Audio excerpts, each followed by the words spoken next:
Alright, so this is just going to be a quick video on how to upgrade the RAM and the hard drive on this Lenovo Z70-80 model 80FG.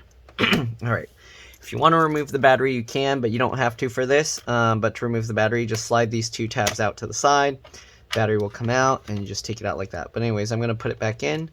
Just get the little notches lined up on the sides and then swing it back over. Make sure to lock that back. Alright, so as for the hard drive and the RAM, just take out these two screws here. Alright, just like that. And like that. Okay, so once you get those two screws out, you just go on these little gaps here and you pull the cover down, or you can even just use these rubber covers and kind of use it to pull it like that. Once you pull it down, you can actually lift the cover up like this. I'm going to clean it because it's really dusty. But the RAM's here and the hard drive's here. So this is a customer's computer, just like on pretty much every other computer on my channel. So I don't know if they upgraded anything here. It looks like they tried to open this at one point and they damaged some stuff like this cover. They didn't know how to put it back, I guess. And they tried and forced it and it looks like they cracked it. But anyways, so here's the RAM. Pull the two tabs out to the side like that and you got the RAM here. So this it's an 8 gig stick. I don't really see what type of RAM it is though. Let me see if I can get the other one. I can tell from the notch that it is DDR3 or PC3L memory. So yeah, you can't upgrade to DDR4. People ask that, but you can't do that. Because the slots are different. So I mean, even if you were able to somehow connect the pins, I don't think it's gonna do anything. You might blow up your computer. But I just see 8 gigs here. I don't see what type. 102804. So I don't know. But you'd want to check your RAM. Your RAM might be different. Just know this is DDR3 memory. So there's different speeds and things like that. But in most cases, as long as you're getting DDR3, you can probably switch, get whatever type of RAM you want. I think 8 gigs is the max per slot. That's reasonable price. If you go to like a 16 gig DDR3, it's like super expensive, at least at the moment. Anyways, most people don't use more than 8 gigs of RAM on their computer. So, yeah. Alright, I have a feeling they upgraded this. Just because I don't think it would come with 16 gigs of RAM DDR3 but then a spinning hard drive. That kind of doesn't make sense. Anyways, it looks like there's 3 screws. There might have been 4, but maybe the customer already took one out and lost it. So anyways, once you remove those screws, just grab the drive and slide it over to the left. After you do that, you should be able to lift the hard drive out. It is a little bit stuck here. There we go. And we're just going to transfer these metal brackets over. So just match up your hard drive and then take the screws out and just transfer it over. Okay. So I'm going to do it like this so that it's easier. Okay. So what I'm going to do, take that screw out. I'm going to swing this thing over here just like that. Get the hard drive lined up with that screw. Put that screw in loosely. Alright. And then we're going to take the other screw out just like this. Swing that over and put that screw in. Alright, just like that. Then you can tighten down the other one. Alright, we're going to flip it over, do the same thing. Alright, remove the one screw, except this one we can't swing out because this metal bar here. So we are going to have to take out both screws. Oops, alright. Take out both screws. Just like that, grab that. Move that over there. Alright, put the screw in. I already cloned the hard drive over to the SSD. If you're wondering how to do that, I have a video for that. Just let me know if you don't know how, or if you can't figure it out, and I will send you a video. Or you can just look up clone hard drive or clone SSD, it's Binh, and you'll probably find my video. But yeah, if you can't find it, feel free to post a comment and I'll send you that link. Alright, I also have a video on how to do a clean install of Windows, so if you wanted to do that instead, At least for Windows 10, I have a video for that. Alright, so again, start the hard drive or the SSD over to the far left, and then just slide it over.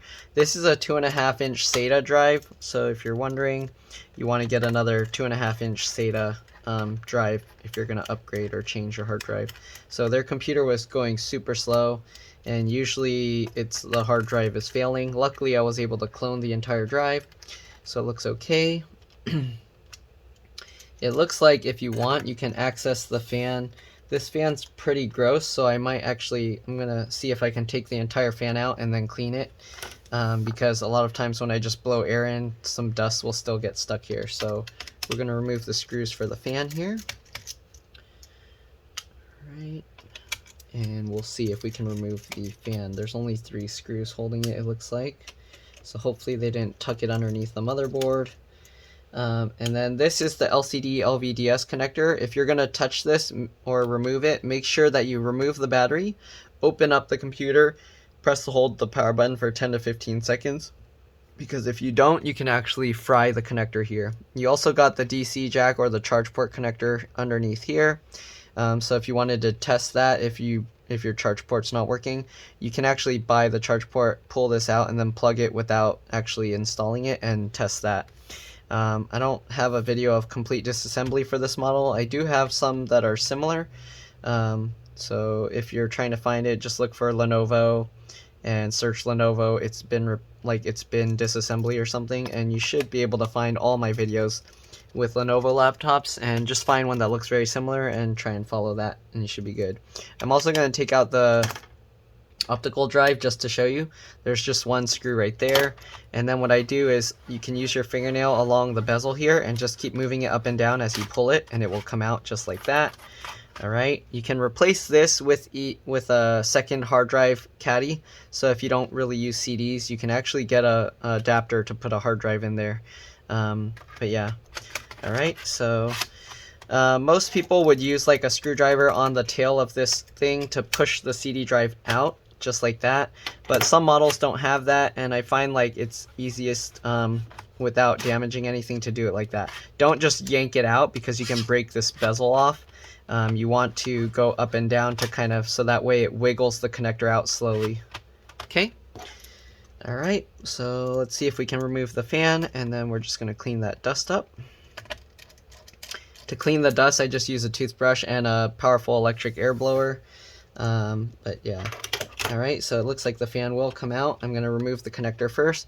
Just like every other connector and thing that I've been removing, just grab it and then you kind of just wiggle it as you do it. You don't just pull straight up, just wiggle like the wings like that, and it'll come out easily without damaging anything. Alright, so now we got this fan. Let's zoom back out. Okay, I'm going to grab it just like that. So we got the fan out. It's actually not too bad in there. So yeah, it's just fine dust. So maybe they have like very fine dust construction, or it's not super dark, so I don't think it's like smoke or anything, but yeah, it's kind of dark, so I don't know. Anyways, I'm gonna take this outside. I'll be back, and then I'll show you how to reassemble this thing. Alright, I'll see you guys in a bit. Alright, so I finished cleaning it up. So I cleaned it best I could with just a toothbrush and stuff, but it's kind of like the brown is still on there, but this is a lot cleaner. Right, anyways, we're gonna put the fan back in now. Just get the thing back in the slot.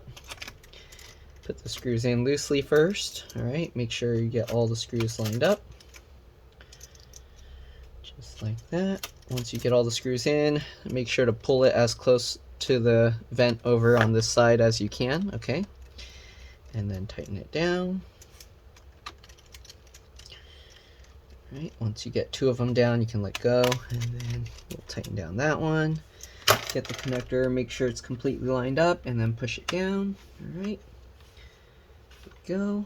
Alright, so now we're going to put this back on. I think we're done with everything. Yep. Alright, we got everything installed. Now we're just going to get this cover. You want to start it slightly back, slowly slide it forward. This one's popping up because they broke it, so I'm going to hold it down, slide it all the way. I guess it's just permanently like that. It was way worse earlier. It was like sticking up a lot the way they had it. But anyways, now we'll just put these screws back in. And that's pretty much all there is to it. So hopefully this video helped you guys. If it did, please like and subscribe. Help others find my videos. Thank you for watching. I'm going to just make sure it boots up. That should be good. Alright. Let's get this. Flip it over. Charge ports on this side. Alright, let's see if it's much faster or about the same. Usually SSDs make a huge difference no matter what, so... Oh, it didn't like the boot manager, so let's make sure to select the right one. And it's working. Alright, I don't know why it was trying to boot from something wrong first, but once it popped up, it let me select the right boot device, and it looks like it's booting up. So that's pretty much all there is. You can see this thing is spinning. Oh, I don't want to show their thing. But let's see. Oh yeah, it's definitely way faster. So I already see the cursor. Before, their screen was just stuck on black and nothing was working. Oh, I almost showed the picture. I don't know. I might have showed it anyways. But thank you for watching. Like, subscribe, help others find my videos. And I'll see you in the next one. Bye.